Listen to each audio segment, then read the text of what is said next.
you have probably been operating on less than 10% of your mental capacities, much less. Your mind can perform an estimated 10 quadrillion operations per second without you even knowing it.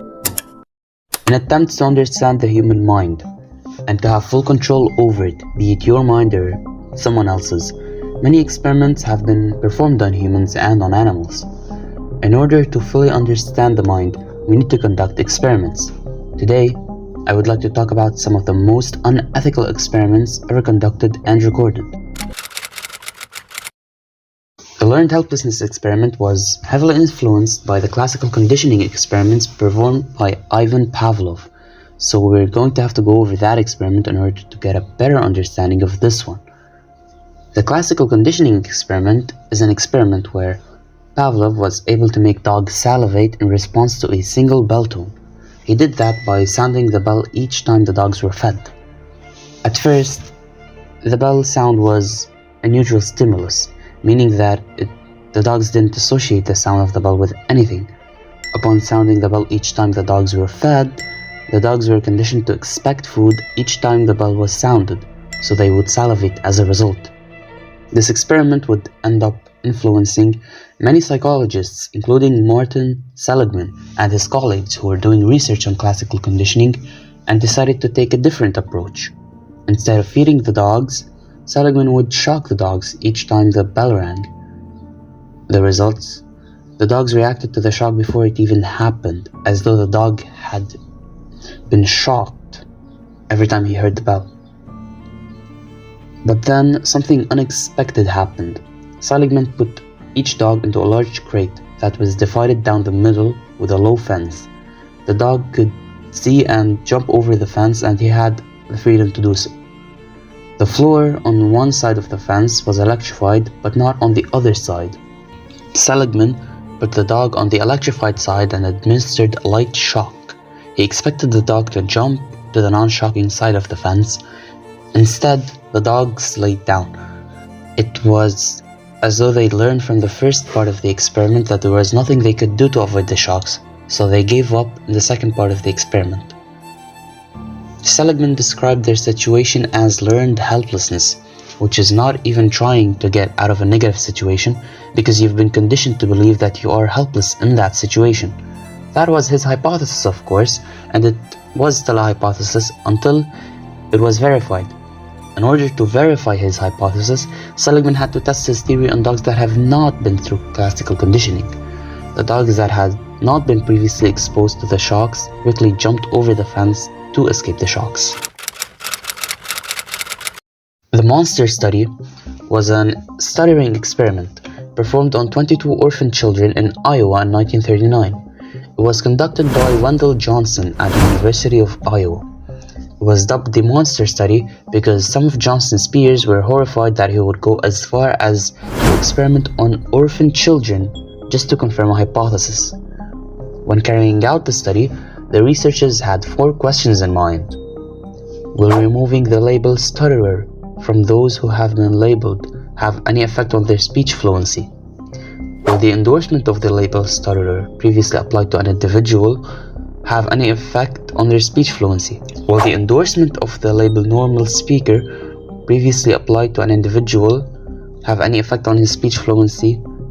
Will labeling a person previously regarded as a normal speaker a stutterer have any effect on their speech fluency? The research began with a selection of 22 subjects from a veterans orphanage in Iowa. None were told the intent of the research and believed they were there just to receive speech therapy. Mary Tudor, who was Wendell Johnson's graduate student, was trying to induce stuttering in healthy children to see whether telling stutterers that their speech was fine would produce a change. Included among the 22 subjects were 10 orphans whom teachers and Martins had marked as stutterers before the study began.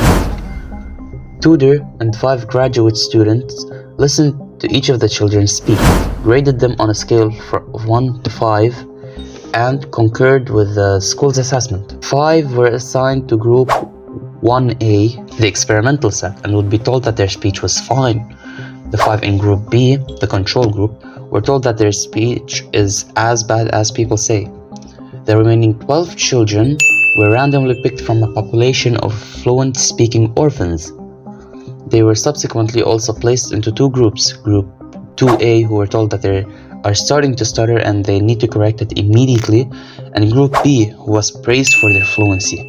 On the first visit, Tudor tested each child's IQ. Then she had them draw on chalkboards and squeeze the bubble for dynamometer, because a popular theory at the time was that stuttering was caused by a cerebral imbalance. For example, if a child was left-handed and he used his right hand, their nerve impulses would misfire, affecting their speech. This, of course, turned out to be false, and Wendell Johnson didn't even believe it at the time. The experiment lasted 5 months, and Tudor would drive to Davenport every few weeks and talk to each of the students for 45 minutes. She followed an agreed upon script, of course. She talked to the stuttering youngsters who were told that they did not stutter. She said to them, in part, "You'll outgrow the stuttering, and you will be able to speak even much better than you are speaking now." To the non-stuttering youngsters in Group 2A, who were branded as stutterers, she said, "The staff has come to the conclusion that you have a great deal of trouble with your speech. You have many of the symptoms of a child who is beginning to stutter. You must try to stop yourself immediately and use your willpower. Do anything to keep from stuttering. Don't even speak until you can do it right." The children in Group 2A refused to talk for fear of stuttering and messing up. One student said the sound wouldn't come out, it feels like it's stuck there. As well as another incident with a child named Mary, who barely spoke to her friend and ran away from the orphanage 2 years later, thus escaping her human experimentation. The Aversion Project took place between 1971 and 1989. The Aversion Project was a medical torture program in South Africa led by Dr. Aubrey Levin. The project identified gay soldiers and conscripts who used drugs in South African Defense Forces, otherwise known as SADF. The soldiers who were identified were forced to cure their homosexuality because a common belief at the time was that psychology was a mental illness. As a result, the identified gay soldiers were not trusted with sensitive information and they were not given leadership roles in the military. Victims were submitted to chemical castration and electric shock treatment meant to cure them of their homosexuality, which of course it didn't. The way they would go about it is they would strap treatment electrodes to the soldier with currents varying from 1 to 10, and they would show black and white pictures of naked men and be encouraged to fantasize, at which point the person in charge would administer a shock if the soldiers showed any form of sexual response. The voltage was increased throughout the treatment if the soldiers continued to exhibit sexual responses. The patient would then be shown a colored picture of a woman which was supposed to simulate arousal, which of course didn't work. As a result of these failures, there is also evidence that sexual realignment procedures took place on the people who were unable to be cured. Due to the lack of scientific evidence to prove that these procedures have the ability to alter sexuality, they began declining in frequency when treatment for homosexual soldiers was no longer supported by the field of mental health. Project MKUltra was an illegal human experimentation program designed and undertaken by the US Central Intelligence Agency, otherwise known as the CIA, intended to develop procedures and identify drugs that could be used in interrogations to weaken individuals and force confessions through brainwashing and psychological torture. It began in 1953 and was halted in 1973 using numerous different methods to manipulate its subjects' mental states and brain functions without the subject consent. They even went as far as to use electroshocks, hypnosis, sensory deprivation, isolation, verbal and sexual abuse, and other forms of torture. MKUltra was preceded by 2 drug-related experiments. Project Bluebird was a project that wanted to utilize hypnotism, drugs, polygraphs to attain the greatest results during an interrogation, and Project Artichoke carried out in-house and overseas experiment using LSD, hypnosis, and total isolation as forms of physiological harassment for special interrogations on human subjects. As you can see, the 2 projects shared a common goal: using drugs to get the best result possible from interrogations. The program engaged in illegal activities, using Canadian citizens as unaware test subjects, as well as over 7,000 veterans as non-consensual test subjects, many which ended up suing. MKUltra's scope was broad, with activities and carried out under the form of research at more than 80 institutions, including colleges and universities, hospitals, prisons, and pharmaceutical companies. Early CIA efforts focused on LSD-25, which later came to dominate many of MKUltra's programs. The CIA wanted to know if they could make the Soviet spies defect against their will, and whether the Soviets could do the same to the CIA's own operatives. Once Project MKUltra got underway in April 1953, experiments included administering LSD to people who couldn't fight back against the drugs. That would include mental patients, prostitutes, prisoners, and drug addicts. However, the administration of LSD didn't stop there. They also administered LSD to CIA employees, military personnel, doctors, other government agents, and members of the general public to study their reactions. The aim was to find the right mix that would give the CIA access to a killing human robot, which could perform the operation at hand and then wipe its memory clean.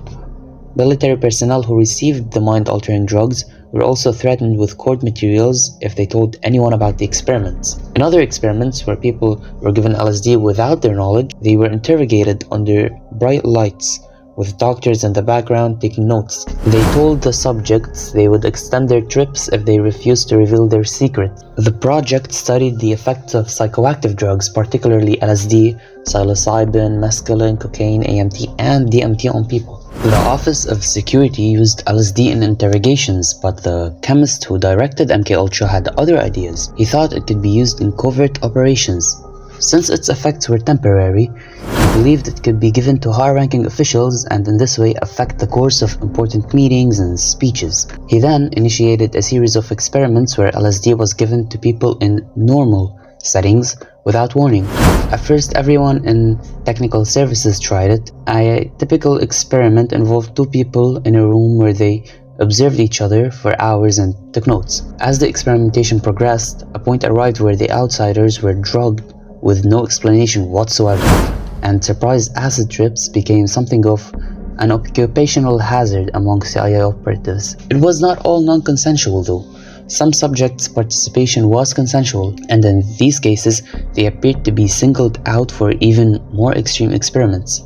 In one case, 7 drug-addicted African-American volunteers were given LSD for 77 consecutive days.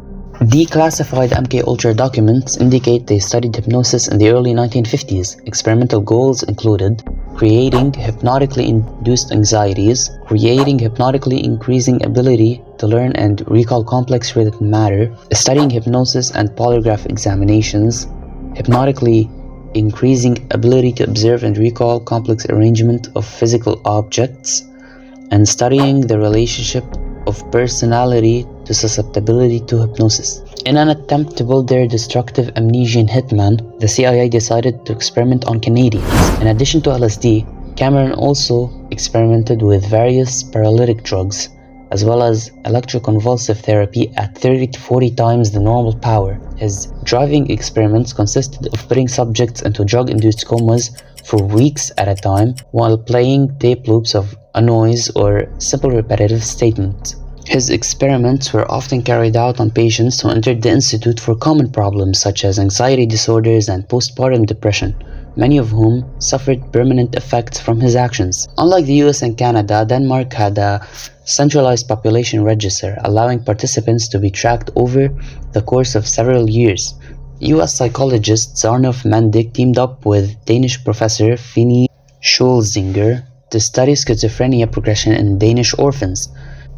Schulzinger completed his doctoral dissertation on the project, but as MKUltra had been officially declared in the US to have discontinued with records destroyed, Schulzinger's thesis became a state secret. The children were required to undergo frequent and harsh mental health assessments for which there was no informed consent. From brainwashing to hypnotism to the worst form of torture imaginable, the CIA couldn't get their hitman killing machine after all.